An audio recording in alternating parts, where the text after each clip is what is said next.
Good morning, everyone. Welcome to Pre-Market News and Views by In the Money Stocks. Today is Monday, November 26, 2012. Hope everybody enjoyed their Thanksgiving Day holiday. Let's jump right into the charts here. We'll start off with the usual S&P 500 E-mini futures. What you're going to notice is that the futures are trading lower by about 6 points right now. They were down a little bit further earlier. However, they have come off the morning highs again, still down around 6 points. To $13.99 per contract, and we'll see how this market shakes out today. It is a Monday.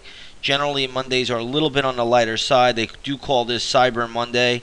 I don't know if we're going to see much of a Cyber Monday. I think there were a lot of online selling deals over the weekend, also on Black Friday as well. So we'll see how this all plays out going forward. A couple of things that you should take into consideration this morning. The first one is coming out of Spain. Spain has had some votes, elections this weekend, so there could be some controversy there.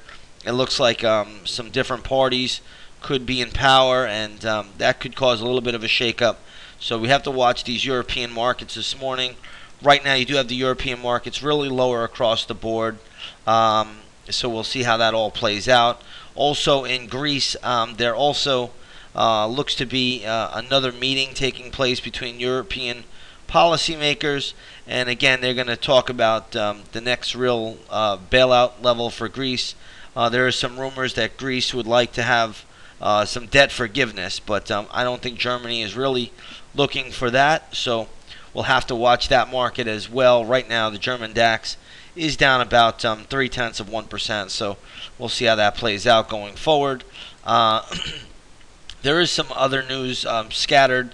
More news about the fiscal cliff. This is going to be probably a cliffhanger till the end of the month, so we'll see how that plays out. But right now, there's more chatter about the fiscal cliff and who new taxes are going to get imposed on. But right now, we'll see how that plays out. It doesn't look like there's any real agreement there, and so until there is, you could see some choppiness. The markets last week had a pretty sizable recovery on the way up. A lot of it was done on light volume, so there really may not have been real conviction there. But in any case, price is price, and you did get a pretty good bounce last week. So we'll have to see exactly how that plays out going forward. And we'll just take it one step at a time. So again, that's what you have to look at this stage of the game. Let's take a look at some gold and oil this morning. Looks like the gold is down about $1 to $1,750 an ounce. Take a look at the GLD, which is a pretty good proxy. This closed at $169.61 on Friday. Today, this is trading right there at that level, so really unchanged at the moment. Spot crude, that is also trading lower this morning by about 47 cents. This is more likely to be down because of the stronger dollar. We do have the dollar trading in positive territory today. Not really up all that much, but U.S. dollar index futures are up by about 4 cents at the moment. It's not all that much, but when the dollar is up, the market is generally down, and that is the case today. And the same case can be made for oil. Looks like light sweet crude is down 47 cents to $87.82 a barrel. If you take a look at the USO, which is a good proxy for light sweet crude, this looks to be trading around $32.24. Basically, it closed at $32.32. So it's down about 10 cents from Friday's close, and that's pretty reflective of the small drop you have in light sweet crude. So we'll see how that plays out. Remember, if the dollar does catch more of a bid, then we could watch for weakness in gold as well as oil. So keep that on the radar going forward. I don't have that many stocks in the news today, but one stock I am looking at this morning is BCS. This is Barclays. It looks like Qatar has dropped a lot of the Barclays stock. They've sold a ton of it, causing the stock to really fall. This has been a major winner, though, recently. The daily chart just reached, I believe, a 4-month high on Friday. So to see this sell off down to around the 1550 level is not that big of a deal. Even if it went down to $14, believe it or not, the stock is still in technically good shape. But I don't think there's much to do with it here, but I did see this one moving. And it's down decently, at least in the morning. You have a decent little decline, 70, 80 cents. So again, this could be in play today. Also, you could get some other banks like UBS in play as well. There looks to be some arguments against Fannie and Freddie Mae, so we'll see how that plays out. But you see UBS, so all the financial stocks look to be a little bit on the weaker side to start the morning. I don't really see anything else that really is that dramatic. Last night, you did have the Asian markets higher for the most part. The Shanghai was down about 0.5%, so that could cause some weakness in maybe some base metals at the start of the day.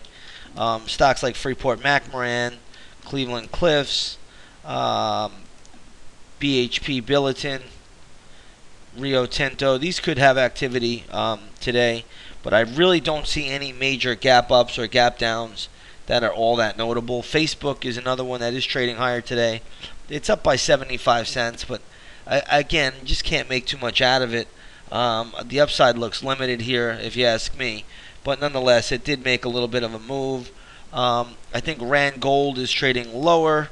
This one is a major gold miner. I'm not sure what the news is there, but this one closed at around 107.39. Today it's trading at 104 and change. Let me just see what my levels are on this one. Bear with me one moment. But there really aren't that many big movers this morning ahead of the opening bell, unfortunately. Yeah, I mean, this stock right now is still technically in pretty good shape. If it gets to around the $100 level, there should be good support there, and then around 93.78. But again, I can't make too much out of this little decline, at least at the moment, and we'll just have to see where it winds up. Still a lot of support, still around $100 if it does get down there, and then like I said, 93.78. So you do have some gold miners under a little bit of pressure, most notably Rand Gold Resources.